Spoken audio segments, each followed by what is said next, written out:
आमतौर पर हम चौहान साहब ये देखते हैं कि लोग बाज़ार को महीने 2 महीने, साल 2 साल के लिहाज से प्रेडिक्ट करने की कोशिश करते हैं, लेकिन आपके पास में वो एक लंबा विज़न है कि आप लंबे समय के ट्रेंड को बहुत जल्दी और बहुत अच्छे से पहचानते हैं।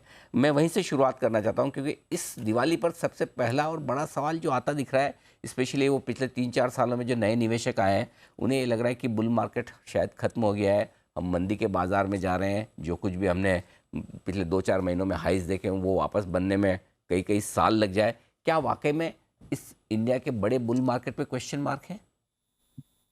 नहीं Anil ji, I think bull market itself पे क्वेश्चन मार्क नहीं है। वैल्यूएशन थोड़े आगे बढ़े हुए हैं। तो जो जैसे हम कहते हैं कंसोलिडेशन का थोड़ा पीरियड होए। जैसे रात को अगर बहुत खाना खा लिया तो अगले दिन थोड़े सेहत के लिए बेटर है कि आप थोड़ा कम खाएं। हम्म। आई थिंक वैसा एक पीरियड है कि एक बार डाइजेस्ट होने दीजिए मार्केट को, अर्निंग्स थोड़े कैचअप हो जाए तो ये मार्केट का जो बढ़ने का सिलसिला है ये आई डोंट थिंक इजीली खत्म होने वाला है। और ये बहुत जाइगेंटिक एसेट शिफ्ट हो रहा है हिंदुस्तान में कि जो पहले निवेशक अपना पैसा सोने में या रियल एस्टेट में डालते थे वो धीरे धीरे इक्विटीज की तरफ आ रहा है। और इन्हें दिख रहा है कि ये, जैसे अगर मैं पिछले 20-24 सालों का भी अगर दौरा सुनाऊं आपको कि 2001 में जो टॉप बना था टीएमटी का, वहां से भी ये बाजार ऑलमोस्ट 14-15 गुना बढ़ चुका है, इवन वैसे हाई से। और ये अब तो सबको क्लियर होनी चाहिए। I think Hindustan young young country है, 32 साल का एवरेज निवेशक है, कि अगले जो 20-25 साल हैं उनमें ये देश यहाँ से भी कम से कम 10-15 गुना और बढ़ने वाला है। सो ये जो वीकली मंथली अपने देखते हैं अप डाउन होते हैं, जो मैसिव वेल्थ क्रिएशन होता है, अगर आप अच्छी कंपनी को पकड़ लें और बैठे रहें, and of course valuation should not go to excess जैसे 2001 में हुआ था या 2008 में हुआ था। और वो पॉकेट्स हरदम रहते हैं मार्केट में। मगर अगर by and large common sense से अगर आप ऑपरेट करें और ज्यादा ग्रीड ना करें तो ये मार्केट नॉर्मली 5 साल में डबल होता है और 10 साल में 4 गुना होगा। और इसलिए मैं कहता हूं कि अगले जो 20 साल है उसमें नॉर्मली 15-16 गुना होने चाहिए, पर 10 गुना तो होने वाला है यहाँ से। उसका ये मतलब हुआ कि 90% आपकी जो कमाई है अगले 20 सालों की वो आपके आगे है, पीछे नहीं है। और ये एकदम बाहर के देशों के विपरीत है कि यूएसए या यूरोप या जापान या यूनाइटेड किंगडम या इवन चाइना, इन सब की ग्रोथ अब उनके पीछे रियर व्यू मिरर में है, अपनी ग्रोथ अपने आगे दिख रही है। जी। और इसलिए थोड़ा शांति रखें और थोड़ा कॉमन सेंस से ऑपरेट करें। आई थिंक वेल्थ क्रिएशन बहुत होने वाला है हिंदुस्तान में।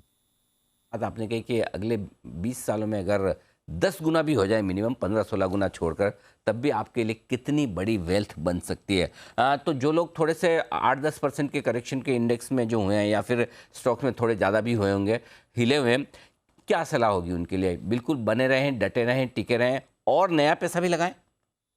या सोनी जी, पहला तो अपने जो एसेट एलोकेशन मिक्स है आई थिंक उस पर ध्यान देनी चाहिए कि टिपिकली एक परिवार में अगर 100 रुपये का वेल्थ होता है, मैंने ये देखा है कि कम नॉर्मल परिवार में 50 गुना तो वो रियल एस्टेट में रहता है, कम से कम 5-10 गुना सोना या चांदी या डायमंड या उसमें रहता है, 20-25% आपके फिक्स डिपॉजिट में या पीपीएफ में या एलआईसी और सब में रहता है, और मार्केट में हार्डली 5 या 10 गुना आपका पैसा लगा हुआ है। तो पहले तो ये एसेट एलोकेशन मिक्स को इम्प्रूव करें।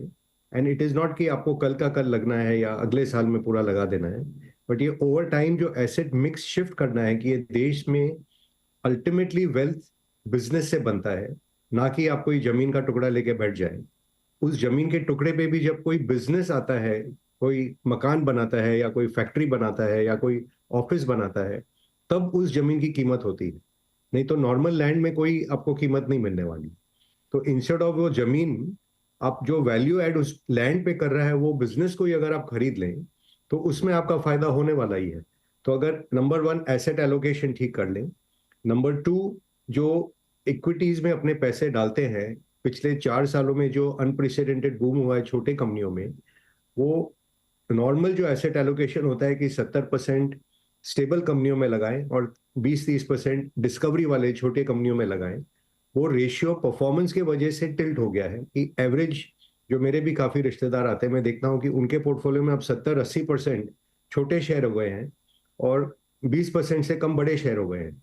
तो मेरा यही एडवाइस रहता है कि आप थोड़ा इस मिक्स को शिफ्ट कर लीजिए, क्योंकि जो ये सिक्लिकल अपटर्न में छोटे मोटे शेयर बढ़े थे, ये लोग ने 2018-19 में जो गिरे थे उसकी रिकवरी दिखाई है, और यहाँ से कोई ये 24-25 गुना कंपाउंडिंग यहाँ से नहीं मिलने वाला। नॉर्मल जो बिजनेस में रिटर्न है हिंदुस्तान में वो करीब 15%, 16% जैसा एवरेज रिटर्न आता है। वो एवरेज रिटर्न अब भी बैंक डिपॉजिट से डबल है। सो उस टाइप के मेंटालिटी से अगर आप यहाँ आए, जैसे कि मैंने कहा 15% भी अगर आप रिटर्न कमाते हैं तो ये 5 साल में डबल और 10 साल में 4 गुना होता है।